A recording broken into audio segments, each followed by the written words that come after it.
Crime files. 6 साल की मासूम से रेप, कूलर में लाश, जिसे अपना समझा वही निकला हत्यारा। शव छिपाने के लिए घर में खोदा था गड्ढा। गंगानगर के सादुल शहर में 22 दिसंबर 2015 की दोपहर टॉफी लेने गई घर से निकली 6 साल की मासूम। पुलिस के साथ माम पिता दादा सहित पूरा मोहल्ला ढूंढने में लगा था, लेकिन बच्ची का कोई सुराग नहीं मिला। पुलिस को मोहल्ले में घूमने वाले एक बाबा की तलाश थी कि कहीं वह तो बच्ची को उठाकर नहीं ले गया। जांच के दौरान बाबा का कोई सुराग नहीं मिला और परिवार की किसी से दुश्मनी थी, नहीं मामले में किडनैपिंग का एंगल दिख रहा था। बच्ची को गायब हुए 24 घंटे से ज्यादा हो चुके थे। पुलिस ने तय किया अब मोहल्ले में ही बारीकी से जांच और तलाश करनी होगी। पुलिस ने तय किया कि गली के एक एक घर की तलाशी ली जाएगी। पुलिस ने गंगा के घर से ही इसकी शुरुआत की। दोपहर बाद तलाशी होने के कारण देर शाम को घर घर तलाशी अभियान रोका। अगले दिन 24 दिसंबर 2015 को फिर तलाशी लेनी शुरू की। सभी घरों की तलाशी लेते हुए पुलिस गंगा के माता पिता के दूर के रिश्तेदार दुकान मालिक युवक के घर पर पहुंची। गली के लगभग कोने पर स्थित दुकान मालिक के घर की तलाशी शुरू की गई। दुकान सहित पूरे कमरे छान मारे, लेकिन कुछ नहीं मिला। फिर पुलिस घर के पीछे के हिस्से में तलाशी के लिए पहुंची। यहां फर्श कच्चा था, एक जगह मिट्टी कुछ उठी हुई सी लगी। पुलिस ने पूछा कि क्या यहां कोई गड्ढा था जिसे भरा है। इस पर दुकान मालिक की मां ने जवाब दिया, वहां एक बड़ा पौधा लगाना था, पौधा नहीं लगा पाए तो गड्ढे को भर दिया। पुलिस ने मिट्टी को खोदा, लेकिन कुछ नहीं मिला। इसके बाद पुलिस तलाशी लेते हुए दुकान मालिक के घर की छत पर पहुंची। यहां पुलिस को छोटी बच्ची के जूते मिले। पुलिस ने पूछा क्या घर में कोई छोटी बच्ची भी है।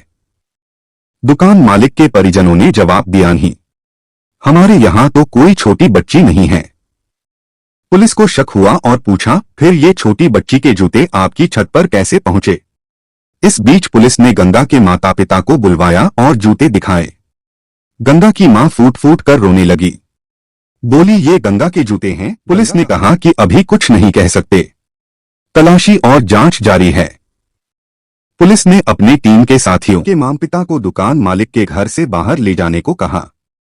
पुलिस ने दुकान मालिक के सभी परिजनों से पूछताछ शुरू की। 19 साल का दुकान मालिक और उसके पिता माता पुलिस के सामने आए। दुकान मालिक के पिता ने कहा कि मैं काम पर बाहर जाता हूं, पत्नी घर रहती है, दुकान मेरा बेटा संभालता है। गंगा के माता पिता हमारे दूर के रिश्तेदार लगते हैं। एक सवाल से युवक पर शक गहराया। पुलिस ने दुकान संभालने वाले 19 साल लड़के की तरफ देखा। पिता के साथ मामला दर्ज कराने थाने गया था। गंगा के घर वालों के साथ उसे ढूंढ भी रहा था। पुलिस ने पूछा गंगा तुम्हारी दुकान पर रोज टॉफी लेने आती थी, 22 दिसंबर को भी आई होगी। इस पर युवक बोला हाँ, रोज आती थी, लेकिन 22 दिसंबर को गंगा नहीं आई। पुलिस ने पूछा यदि गंगा नहीं आई तो फिर उसके जूते छत तक कैसे पहुंचे। इस सवाल का युवक के पास कोई जवाब। बार बार पुलिस वालों को आवाज देने लगी। इस बीच जो पुलिसकर्मी छत पर थे उन्हें युवक की मां नीचे आने के लिए बोलने लगी। इससे पुलिस को शक और गहरा गया। छत पर पड़े कबाड़ आदि की जांच और बारीकी से शुरू कर दी। पड़ा हुआ था, वहीं एक कूलर से हल्की बदबू आ रही थी। पुलिस ने कूलर खोला तो हर कोई दंग रह गया। कूलर में गंगा का शव था। पुलिस ने शव कूलर से निकाला। उसके शरीर पर कई जगह गंभीर चोटों के निशान थे। पुलिस ने गंगा के शव युवक को थाने ले गए। वहां उससे सख्ती से पूछताछ की। पूछताछ में युवक ने सारी कहानी ने बता दी।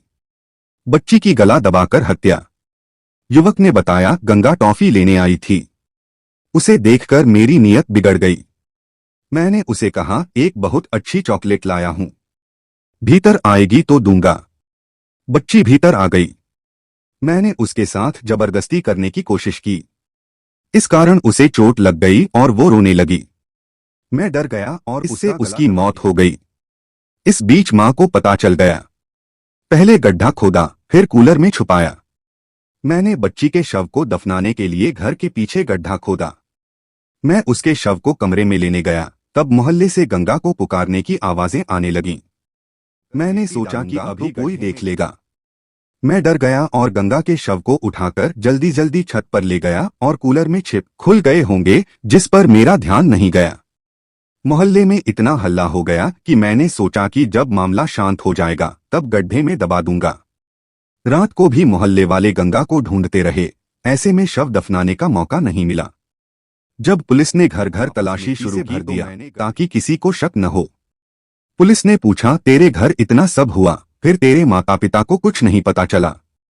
युवक ने कहा, पिता को कुछ नहीं पता, लेकिन मां को सब कुछ पता है। पुलिस ने इस बयान के आधार पर युवक की मां को भी गिरफ्तार कर लिया। बेटे के साथ मां को भी आरोपी बनाया।